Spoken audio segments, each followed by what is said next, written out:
So you want to be an explorer, but you don't know what ship to get? Stay tuned, because I got you covered.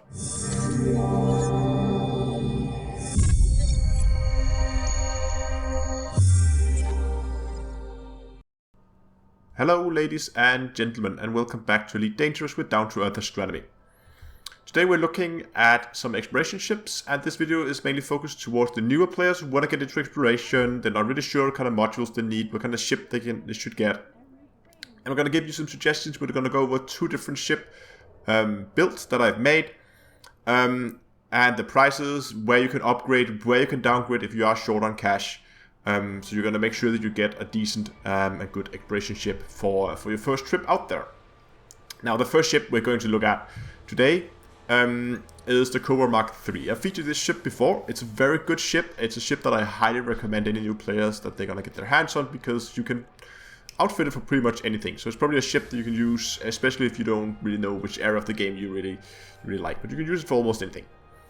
The setup we're going to go over here right now is a setup that costs just around 3 million credits. You can save 1 million maybe here and there if you're short, but I think getting a decent exploration ship for a longer trip for less than 2 million is going to be a little difficult.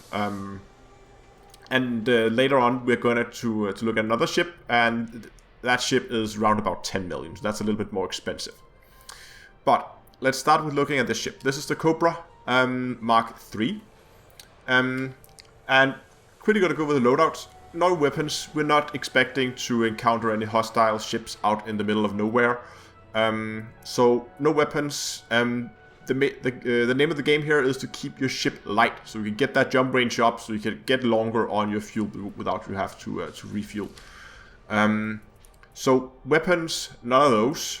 Utility mounts, nothing as well here. Let's go to core internals. On this specific setup, I've actually gone and derated everything. The reason, not the fuel tank, but everything else. Apart from the frameshift drive. So derated modules are the lightest modules in the class. So we get the lightest possible ship. And we can get plenty of energy, as you can see, from a derated power plant. We can see that down here at the bottom. We can see that, of course, we have a weapon, so our deployed and retracted power draw is the same. And we still have a little bit of spare room in case we wanted to upgrade something on the ship in the future. And of course, we're going to go on with an A-rated frameshift drive. You can downgrade this. Just remember, this is going to hurt your jump range a lot. So you can see here, just by going down, you can see the jump range is down here. If I just go down to a B-rated, I'm going to lose 4 light years of jump range, which is, what, 20%? Something like that. And it's quite a bit, to be honest. So, and if you go further down, you're going to lose even more. You're going to lose something like 4 every time. But you can see this A-rated one here. It does cost, I think it's, on this station it's 1.4, but on many other stations you'll probably see it's 1.6. And then this one's probably around 500,000. So you can save about 1 million by downgrading your frameshift drive, but just know that you're gonna lose quite a substantial amount of jump range on your ship. So that's pretty much the core internals. Let's move on to the optional internals. I've opted for a fuel scoop, a class 4D fuel scoop, not because it's you could upgrade this if you wanted to. If you have a bit more money, you want to spend a little bit more money, you could go in where the fuel scoops they are. You could go in, but you can see as they increase, we could probably fit a C-rated or B-rated without it being too expensive. And of course, if you want to go for an A-rated, we still have the power to do it, but they are very expensive. This is gonna almost double the price of the ship going for an A-rated. But if you have the money, this is definitely a good place to start upgrading your ship. Then we have an auto field maintenance unit. What these do, maybe I should say, the fuel scoop allows you to scoop fuel from stars so you can refuel along the way. This is a very important module. If you don't have this, you're not going to get far. You need this to replenish your fuel tanks. Next thing we have fitted here is an auto field maintenance unit, or AFMS. And what these do is they allow you to repair your modules in space. So if you're out there and you modules that get damaged. Maybe you get too close to a star, your ship begins to overheat, your modules take damage. You have the opportunity to repair them while you're actually in space. Same thing here, you can upgrade them. We definitely have the power to do it. Just keep in mind that they do get progressively more expensive, which is why I've gone for D-rated to try and save a bit on the cost. Probably not the first place I would upgrade. You can get pretty far on a D-rated, and to be honest, your first trip is probably not going to be the longest trip in the history of Elite. So you should be fine with a single D-rated. I like to fit a shield generator on my ship, since I don't think we can actually fit a shield generator in the class 2 slots because they're going to be too small for the ship. I've gone with one in the class 4 slot, so I've gone with a 4 in a 4D. What you could do here, if you wanted to, was to downgrade this as well. If you want to save a bit, so if we go here to shield generators, you could go down and say, okay, so we're going to downgrade this to, let's say, a 3D instead. We can see we get slightly more jump range, and we also save a little bit of power. You can see here when we get out to the class 2, they do not have enough power to actually supply, to give us a shield, so that's why you have to go without a class 3 or class 4. You can save a bit of money and a bit of mass by going with a lower shield generator. I'd like to have them. Again, we're not expecting to get into combat, so you don't have to spend a lot of money on them. But just in case you want to land on a planet, if you have horizons, they are very useful, so you don't get that hull damage, because the also field mission unit cannot repair your hull. It can only repair your modules, your internal modules. So I would recommend fitting one in case you want to land on planets. Talking about planets, planets are a vehicle hangar with an SRV. I think this is pretty much you're gonna miss it if you don't fit it. I wouldn't say it's mandatory, but you're gonna miss it if you don't fit it. Because this allows you to get out of the ship and drive around on the beautiful planets you're going to find out there. So I would definitely recommend fitting that. And then try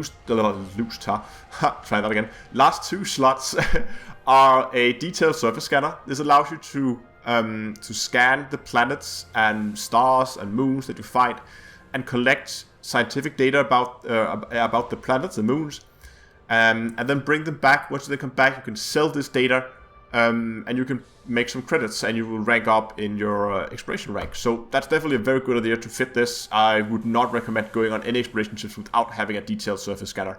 And if you're in doubt where you find them, they are here under surface scanners. And then we have the discovery scanner. This is a scanner you will normally scan every time you enter a system. You scan it, and it will then tell you what's in the system. The one I fitted here is only an intermediate. If we go in and look at them, these are under stellar body scanners. There are 3 types. There are the basic ones, very cheap, less than 1,000 credits, but they only have a range of 500 light seconds. So they will only reveal things within 500 light seconds of your ship. So you'll have to be moving around the system a lot, and if it's a very big system, there might be objects that you're not even going to find. So I've gone for the intermediate, again, to try and keep the prices down. Since if this is going to be your first exploration trip, you might be okay with just having an intermediate. Though I would highly recommend probably that you try to get one of these advanced discovery scanners. You should probably try and get that before you actually upgrade your fuel scoop. I think this is more important. It is 1 million, so if you have an extra million, spend it on this discovery scanner. And then do the fuel scoop after if you have even more million. Because you can see this one has an activation rate of infinitive. This will scan the whole system that you're in. You will get every single body in the system scanned. And then you can decide which one you want to go and scan, get a little bit closer to, and scan with the detailed surface scanner. And you just have to target the planet, fly towards it, and then you'll get the scanners. So again, if you want to upgrade that intermediate to an advanced discovery scanner, and then look at your fuel scoop afterwards. So that's pretty much the setup that I'll be using on the Cobra. If you have a little bit more money and you feel like you want to bump it up together a little bit better exploration ship, let's have a look at the next ship, which is the Diamondback Explorer. This is a very, very capable ship. I still use this ship. I think it's a fantastic ship. It has some downsides, but we're gonna go over those in a bit. But I definitely think you are doing very well in a Diamondback, especially if you're still new to exploration. Just as before, let's go over the setup. This setup is around 10 million credits. And I'm gonna go over where you can upgrade, and maybe with the places where you can downgrade the ship if you want to save a bit of credits. So, same with the hard points here. Nothing. Don't fit hard points. We don't need them. And utility mounts, very easy to do as well, because don't need any. Then we come to the core internals. So again, D-rated the power plant, the thrusters, A-rated the frameshift drive, so we can get that range. And look at the jump rate down here. We now get an increase here, so we're now up to 36. Remember, this is without engineering mods. If you're going to engineer your ship, you're going to get this up even higher. So this is a very decent jump range. 3D life support, D-rated, D-rated, D-rated, everything, and still the standard fuel tank. Don't do anything with that. So, same story as before, A-rate. And again, if you really want to save some credits here, you can downgrade your frameshift drive just as before. Just note that you are going to lose around just over 7 light years in jump range by downgrading it.